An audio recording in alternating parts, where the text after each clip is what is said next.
안녕하세요. 제레듀의 손지태 선생님입니다.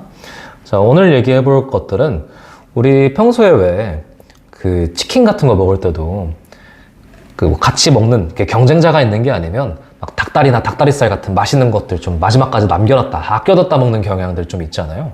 근데 사실 그게 생각해보면 뭐 지금 먹거나 이따 먹거나 조삼모사인데 똑같은데 굳이 왜 그럴까요?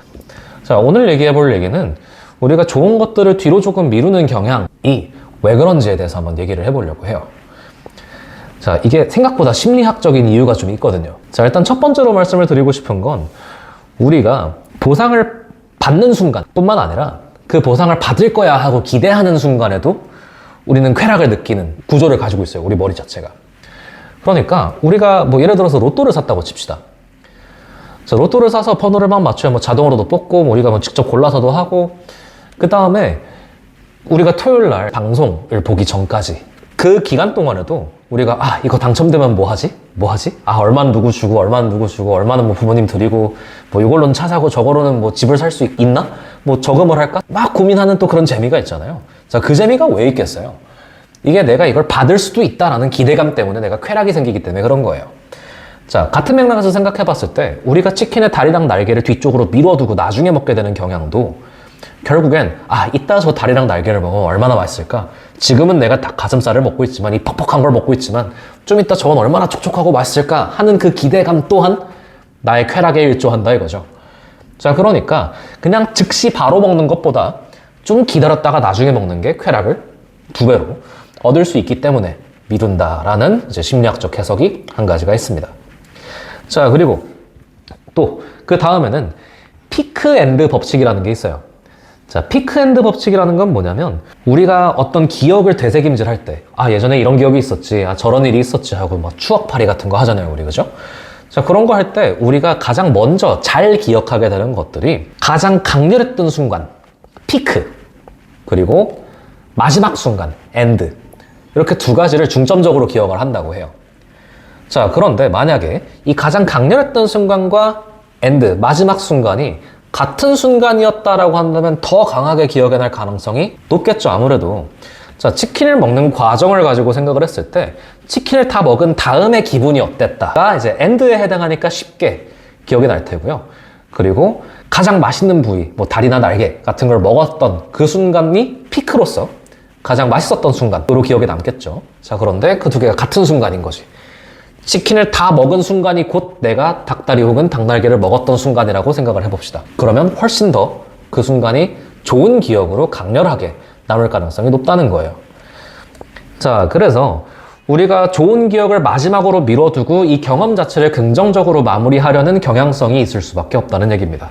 자, 또 그 다음 이야기는 우리가 지금 당장의 만족을 좀 억제하고 더 나중에 미래에 더 큰 만족을 추구하려는 그 자기 통제의 형태이다 라는 해석도 있을 수 있어요. 그 뭐랑 비슷하냐면 우리 옛날에 어린 시절에 많이 들어봤던 얘기 중에 마시멜로 이야기라고 들어본 적 있으실 거예요. 뭐 어린 아이들을 모여놓고 이 친구들 중에 지금 마시멜로가 요 앞에 있는데 요 마시멜로를 먹지 않고 잘 기다리면 조금 있다가 2개를 줄게 라고 이야기를 했을 때 요걸 잘 듣고 잘 기다렸다가 나중에 2개를 타간 아이들이 나중에 더 잘 살 가능성이 높더라 라는 이제 실험 얘기가 있었죠. 자, 요거랑 비슷한 거라 생각하시면 돼요. 내가 지금은 좀 맛없는 거 혹은 먹지 않고 참았을 때 나중에 더 큰 보상을 받을 수 있다 라고 했을 때 이걸 먹지 않고 참는 거 혹은 맛없는 걸 먹으면서 기다리는 거, 참는 거, 이 자기 통제가 자기에게 좀 긍정적으로 이제 작동할 수 있다라는 겁니다. 그래서 이 지연된 보상이 나에게 좋음으로 자기 통제를 하는 거다라는 해석도 있어요. 자, 그리고 마지막으로 하나만 더 말씀드릴게요. 자, 마지막 한 가지는 정서적 대비 효과예요. 자, 안 좋은 걸 하다가 혹은 평범한 것들을 하다가 좋은 것들을 뒤로 미뤄서 했을 때 그 대비 효과 때문에 그 좋은 것에 대한 그 긍정적인 감정이 더 크게 느껴질 수 있다는 거예요. 그래서 결과적으로 이것도 내가 느끼는 감정의 크기가 더 커질 수 있기 때문에 일부러 미루게 되는 경향이 생기는 거다라는 해석입니다.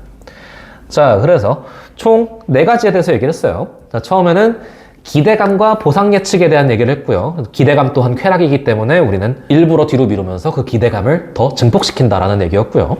자, 두 번째, 피크앤드 법칙이에요. 가장 정점이었던 순간 그리고 마지막 순간을 일치시킴으로써 그 기억을 더 긍정적이고 좋은 기억으로 남길 수 있다라는 얘기였고요. 그리고 세 번째는 자기 통제에 대한 얘기입니다. 그리고 미래지향성에 대한 얘기였고요.